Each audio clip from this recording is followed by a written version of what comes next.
I have a secret game that I like to play.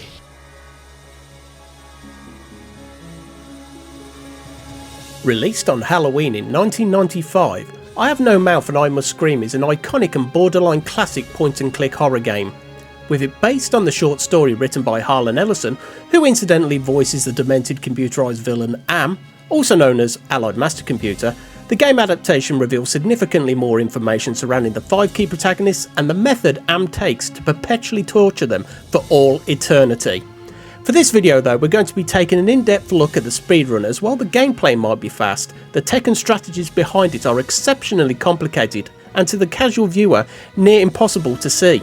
So join us as we learn not only what hate is, but also what we see when we look behind the splits.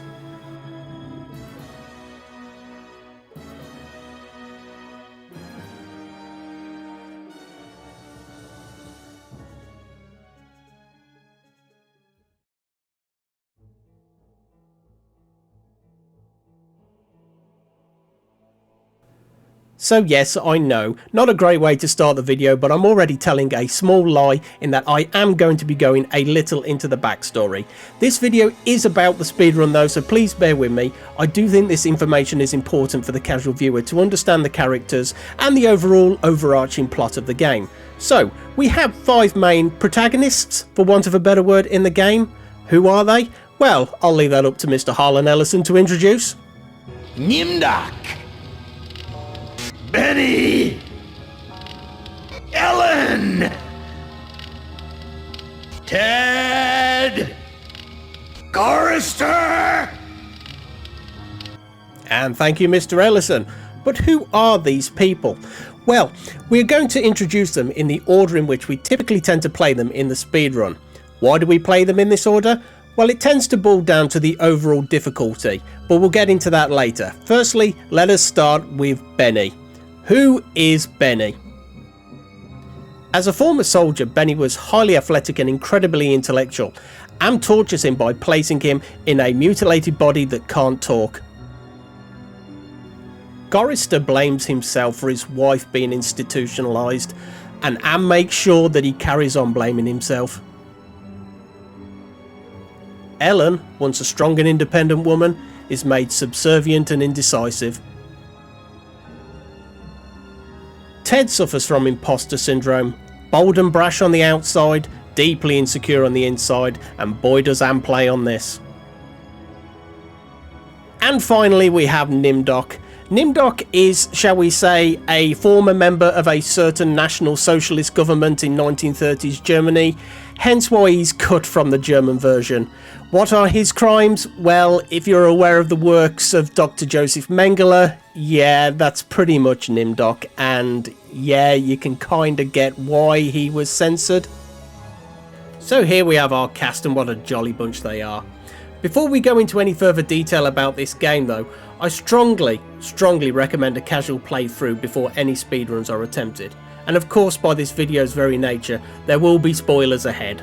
So if you want that own natural experience, which again I do recommend, then please stop watching now. I want you to speedrun this game, I really do. But I think I want you to suffer Am's tortures a little first with a bit of raw gameplay. So consider this your spoiler alert, you've been politely warned, and thank you.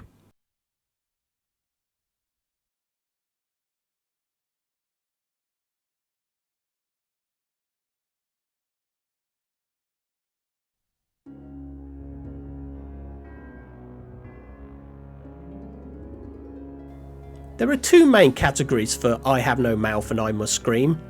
Any percent bad ending and Lunar percent. Lunar percent is technically the good ending, but it's much harder to achieve and it takes a much longer amount of time. So yeah, for speedrunning, any percent bad ending is what we typically tend to go for. If this is going to be your first playthrough of the game though, I strongly recommend that you grab yourself a walkthrough and go for that Lunar percent. I think you will need a walkthrough to do it because I would say that it is borderline impossible without it, but it gives you a much more rounded experience. Oh yes, and just to confirm, with the cut content, yes, the German version is faster. There's just one problem, nobody runs it.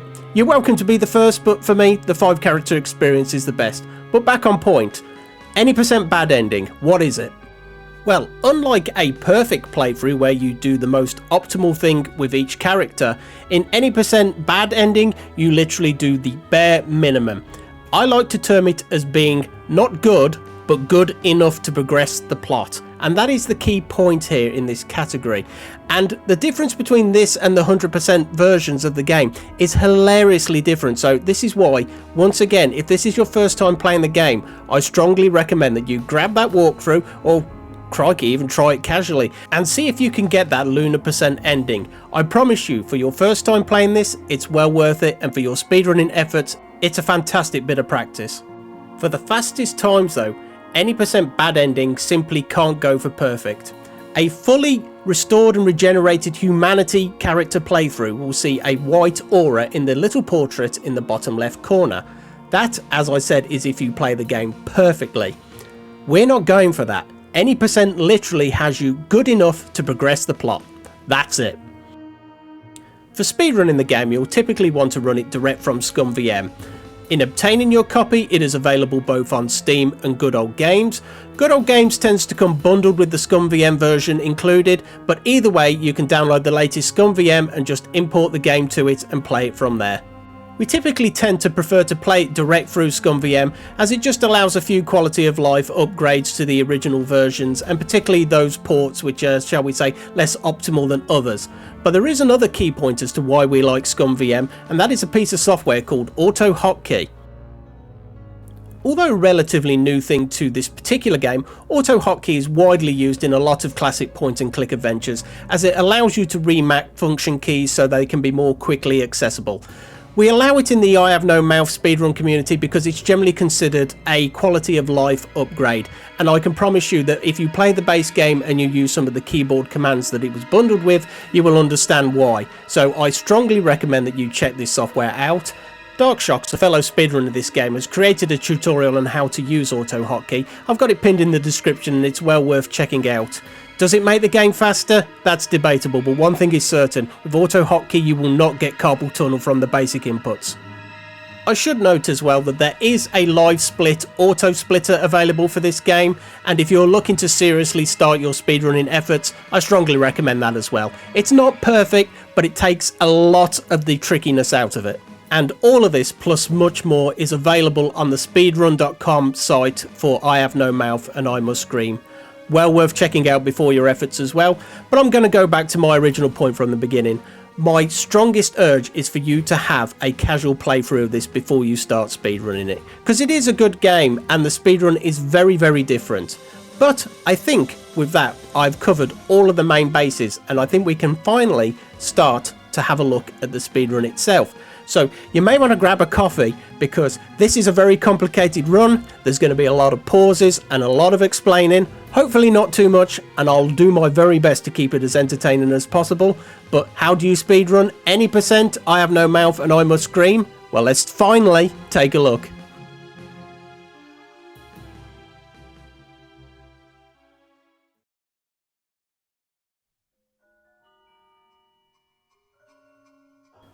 So having skipped the intro, which is perfectly allowed, we are greeted with this splash screen. This shows us our 5 main characters, which you can select and play in any order you wish.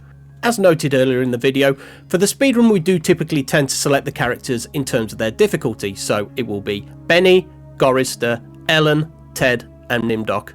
So, with that being said, let's get into the run. The timer starts the moment we select Benny. Let's go.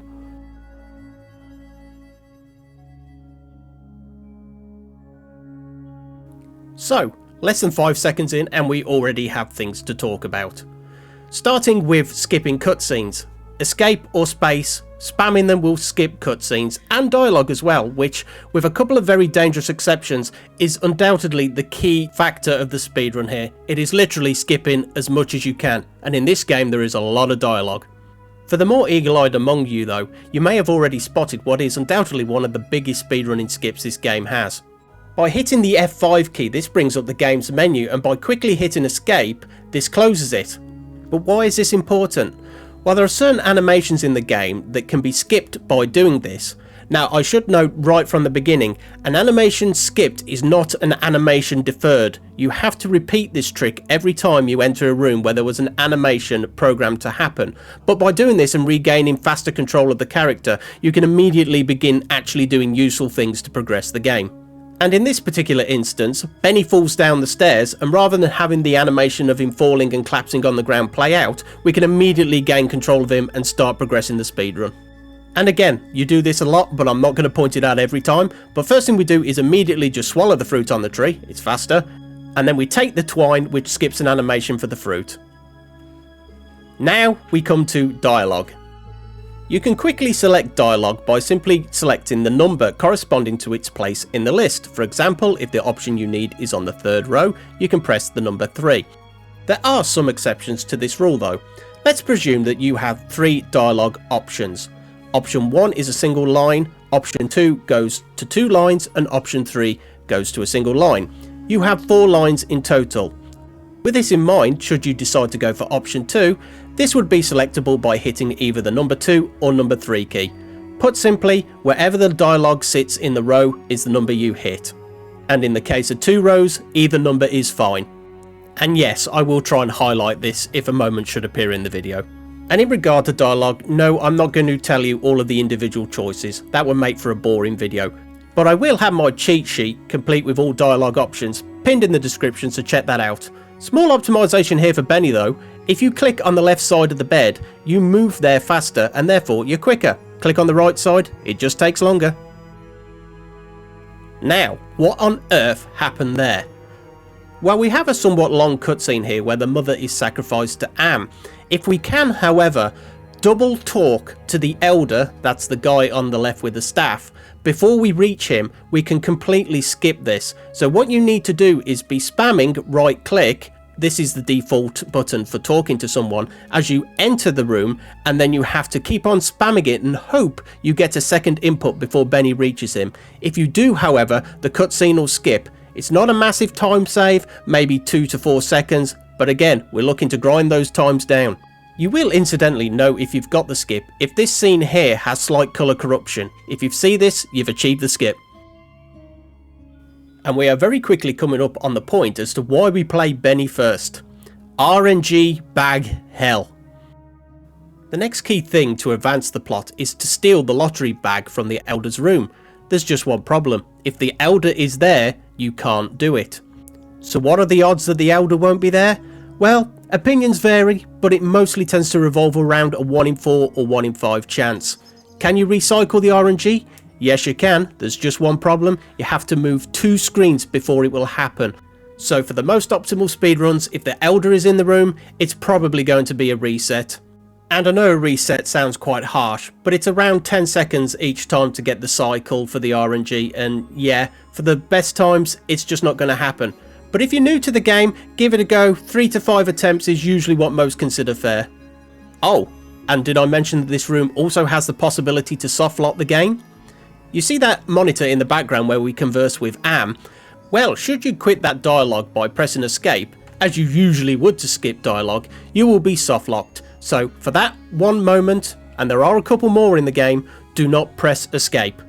Left click or space is fine, escape will soft lock. You have been warned. And remember what I said earlier about an animation skipped is not an animation deferred? Well, every time Benny re-enters that scene where he fell from the stairs, he will fall over again. You just gotta F5 and escape out of it again. It's funny, I like it. Softlock chance number 2 coming up here. When you converse with a child, just for this particular dialogue chain, do not quit it with escape. Again, space or left click out of it. If you don't, if you hit escape, it's another softlock. From this point on though, there are no particular tricks to Benny's speedrun. It is literally just following the guide of how to get the any % ending and doing all the steps necessary. We assemble the robot for the child, we return the fruit to the guard, and from this point we go to the Elder for the final confrontation. It is worth noting for this final meeting with the Elder though, get your dialogue trees very accurate here. One misclick and you will eat the child and it will be bad ending. All that previous time, completely wasted. And it's a little tricky because there is a slight delay in the dialogue here, so be very, very careful when you're skipping. But with that, Benny is done. On to Gorrister! So with Gorrister, we start immediately with an animation break. You know this trick by now. We head to this door on the right. Sometimes, for reasons we still haven't determined, you can get through that door faster. We don't know why. We go into the 2 rooms and we collect the bed sheets. Pick up the bed sheets from the bottom pixel. Gorrister moves less and travels faster to get them, so good optimization there. Here we have another animation break, but this is one where I do defer it. As I move into the kitchen and collect the fork and knife, when I return to the room, I personally like to let the animation finish out here. You've got to return to that room a 3rd time, I just think it's easier.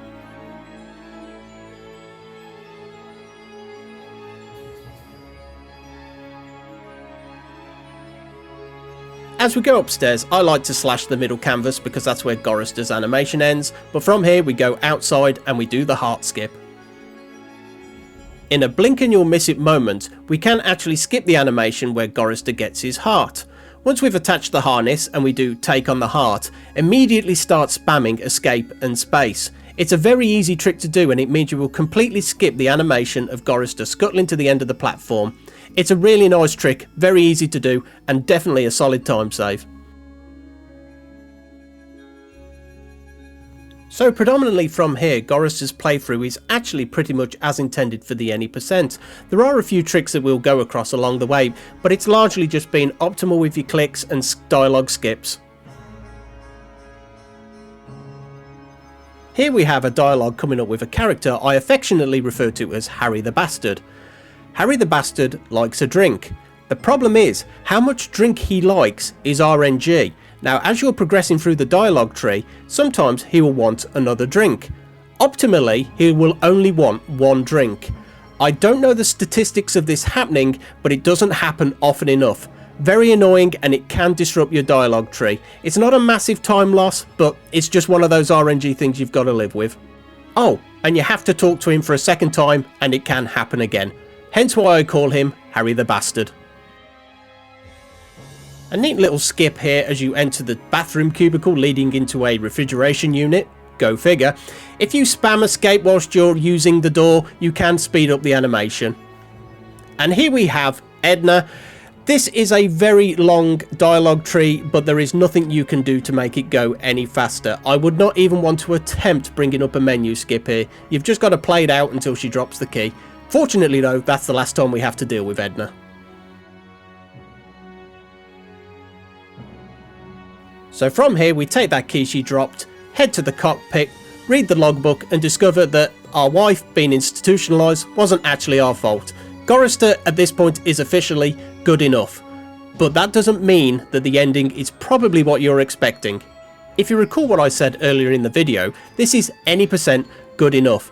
And Gorrister's ending in this category perfectly sums up good enough. Rather than doing the intended route, we literally just take our wife, stroll into the sunset. That is good enough. Gorrister done. On to Ellen.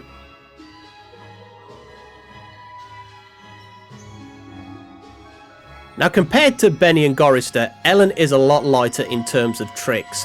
It's mostly, for the majority of her playthrough, just a very optimised run. It's getting the mouse in the right place, it's getting the correct command set up, it's doing everything you can just to progress her plot as quickly as possible. One little trick I like to do here is as soon as I enter this room, look at the sarcophagus. You have to use it later in the run, and if you haven't looked at it first, it won't happen. And another trick here too, as you pick up the yellow fabric, Ellen tries to leave the room, but if you use the menu quit out, she will stay in place and you can collect it. It's a tiny little time save. The forceps there, if you click on it, Ellen will initially move to the back of the room. That just happens. It's a quirk of the program in that if you click on something and there is a background to that area, Ellen will move there first. In another blink and you'll miss it moment, as Ellen enters this room wearing her blindfold, traditionally she's supposed to pick up the cup and leave. If you do, however, do the menu break as you enter and kind of just walk around and loiter around the entrance, sometimes it'll let you pick it up instantly, in a manner not too dissimilar as to when you get Gorrister's Heart, although unlike when you get Gorrister's Heart, you do not have to spam escape for this trick to work. Just menu break, loiter around the entrance and just wait for it to give you the cup. So once again for Ellen, from this point on, it's mostly just click optimization and getting through text as quick as you can. A bit of a common theme from this point on in the speedrun, to be honest. The biggest tricks have mostly been done at this point, but Ellen still has one or two things left. If you are wondering what the deal with Ellen's blindfold is, by the way, she has an aversion to the colour yellow, so she puts it on in certain rooms. That does go away after a certain point, but it's just one of those quirks of her character. As I said, I'm not going to go into the details as to why she doesn't like yellow. Additionally, in an also a bit of a weird quirk, she can perform certain tasks with the blindfold on, and certain tasks that she just complains that she can't see. Like such in that room with the gem in the statue. She could get that with the blindfold on. But in other rooms, she will not interact with anything, saying, I can't see a damn thing. And here we have the somewhat infamous elevator scene. If you know, you know. Nothing tricky here, just make sure you get the correct inputs. I have lost runs to miss inputs on that.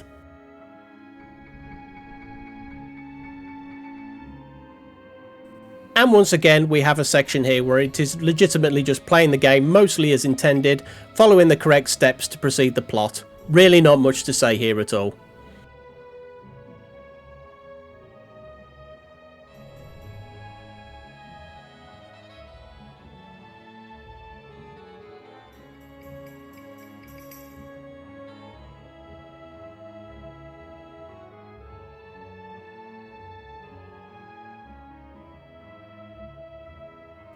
Having collected the speaker, we go back into the chamber room to fit the speaker to this computer so we can talk to one of AM's competitors. In another menu skip though, rather than being forced to talk to it, we can just exit the room immediately. No penalty, all time save.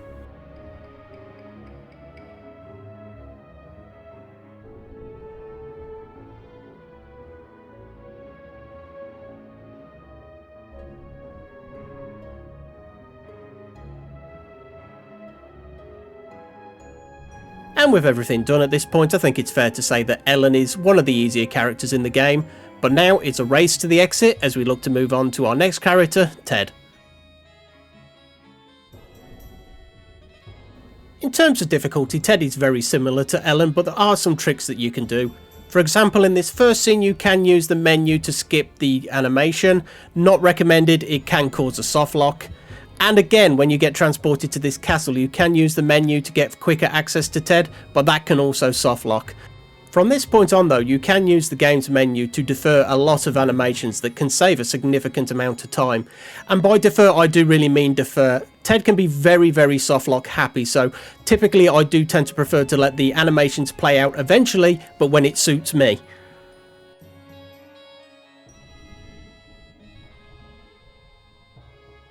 And here we have a prime example. As Ted goes back into the main hallway, I let this animation play out. The reason for this is that when I leave the next room, to the wench by the way, there is a second animation sequence that plays when you return to the main hall.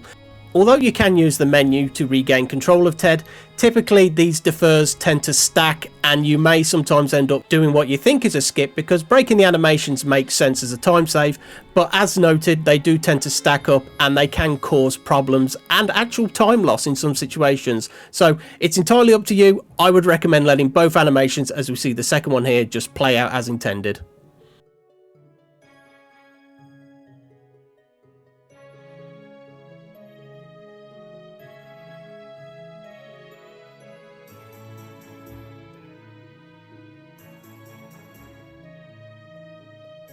And coming back to an earlier point, because Ted does a lot of talking and it's convenient, as you can see in the clip here, we have 5 dialogue options based on 6 lines.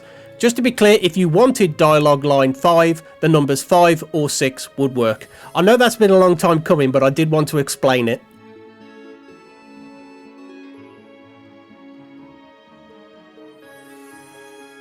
So having made a deal with that demon we have absolutely no intention of keeping, Ted is finished. All we have to do to complete the scenario now is just keep moving from room to room, as there are a pack of wolves outside that will eventually eat you if you transition too many rooms, but we want that to happen, and you want to get the menu to take control and move Ted near to the wolf. It actually saves a lot of time. The downside is that Ted's ending animation here is completely unskippable. And yes, for some reason, his is the only unskippable end animation, but on to Nimdok. Now, as I said earlier in this video, I do Nimdok last because I think Nimdok is the easiest. That's not to say that there aren't certain tricks, but I think he's the easiest one to end on. But here we pick up the scalpel, give the other doctor what I call the German handshake, and from here we do some very specific room transitions to try and make things go quickly. This is all plot advancement, and although I could be a little bit more optimal in terms of menu animation breaks, there's not too much time loss involved here if you don't want to do it. So having ethically used the ether on the patient, we can take his eyes that just happen to be in a jar. One time save, use the jar with the box rather than picking up the box and combining them. It's faster. And from here we're already entering Nimdok's endgame.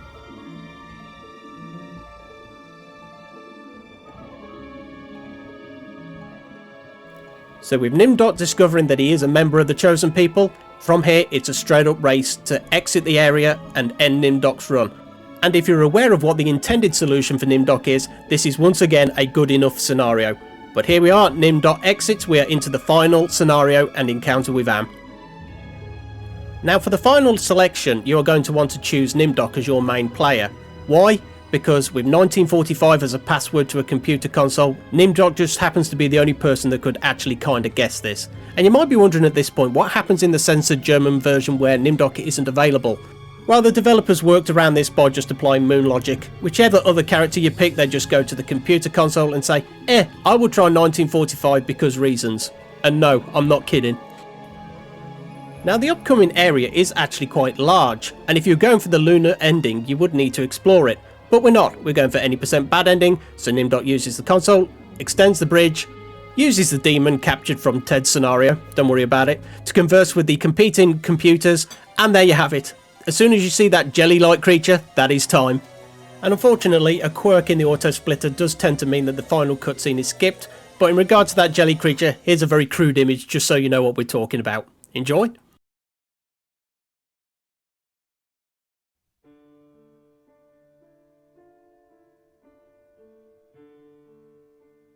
Of all the speedruns I've made over the years, my 12 minutes 13 seconds time for I Have No Mouth and I Must Scream is probably my proudest submission. It's likely the most complicated and difficult game I've ever ran in terms of execution and memorisation. But the reason I've made this video is to hopefully encourage more people to attempt the run. My time is good, but it's a long way from perfect. It can be beat. And more so, new people, such as when Darkshoxx and I joined the community, means new ideas and maybe, just maybe, new discoveries being found. To close with some final tips and advice, and just general thoughts, presuming you are mad enough to give this speedrun a go. With me paraphrasing a little, Darkshoxx offers the following advice. Follow the same order in which we speedrun the game. Benny is frustrating, but needs the most practice. Ignore the lottery bag RNG. Until you're at the right level, play what you can get. Use the tools we have. Auto hotkey, dialogues, cheat sheets, updated walkthroughs, links to which are all, by the way, in the description. With Auto Hotkey, experiment with what works best for you. Always record what you do. This game is broken as hell, and if you record what you do and something crazy happens, then maybe something new can be found to replicate it. Learn to optimise your mouse placement. Having it preemptively in the right place can make a huge difference, and by huge difference I think over the course of the run at least a minute. That's just how important it is. And finally, in Benny's scenario, do not eat the child.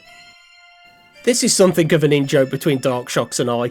It's a reference to the very end of Benny's chapter where you have the choice to either put yourself in the sacrificial place of the child or ask if you can just eat the child. Darkshoxx had a rather unfortunate bad run of continually eating the boy instead of sacrificing himself, and this is why I mentioned at that segment of the video, be very careful with your inputs. There is a slight delay in that dialogue, and if you're spamming the wrong number, you will eat the child. I agree with all of those, but would just like to add two more of my own. Firstly, if you're going to do this speedrun, don't be scared of it. It is intimidating, but with the right amount of practice, you will get it down eventually. And secondly, never be afraid to learn from what others have done. Watch other speedruns, see what they do, try and replicate it. All speedruns essentially are built on the shoulders of a previous speedrun. There isn't a single great run out there that wasn't based on somebody else's work. Just as an example, when me and Darkshoxx joined this community, we looked at what others had done before and we started by attempting to just copy it, replicate it. But as we did that and we got to learn the game better, we found new things. Now I would largely like to credit Darkshoxx for finding most of the big optimizations. I found most of the small ones, he found most of the big ones. I don't think he would disagree with that, but all of that comes together. We worked together and we found what we currently believe is the most optimal route for the game, pending new discoveries, and who knows, maybe it could be you that finds them. Thanks for watching.